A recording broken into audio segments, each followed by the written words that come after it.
আসসালামু আলাইকুম। আশা করি সবাই ভালো আছেন।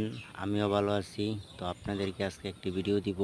সেটা হচ্ছে গরুর যে খাবার খাওয়ার যে চারি হয় সেটা কেমনে বানানো হয় সেটাই আজকে আপনাদেরকে দেখাবো। তো এই যে দেখেন, চারিগুলো আমরা এখন প্লাস্টার করতেছি। ওই যে আমাদের আরেক মিস্ত্রি আমাদের সাথে কাজ করতেছেন। তো এই যে দেখতে আছেন, চারিটি আমরা প্লাস্টার করছি।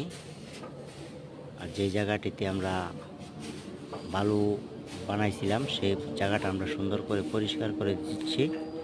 তো আপনারাও সবাই কাজ করার পরে এরকম সুন্দরভাবে অবশ্যই পরিষ্কার করে এনতে কোদাল পরিপাটি করে ফালাই কাজ করবেন, কাকা এটার ভিতর তাহলে এই কাজটা মুখ অনেক করে লাই সুন্দর হবে ভিতর এটা যত আর ফুগাইবো দেখতেও তত ভালো দেখা যাবে।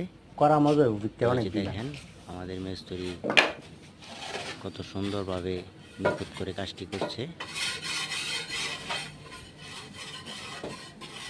তো এই যে দেখতে আছেন চারিগুলা। তো চারিগুলা কেমন হয়েছে সেটা আপনারা অবশ্যই কমেন্ট করে জানাবেন। তো শেষ পর্যন্ত ভিডিওটি দেখতে থাকেন। তো আর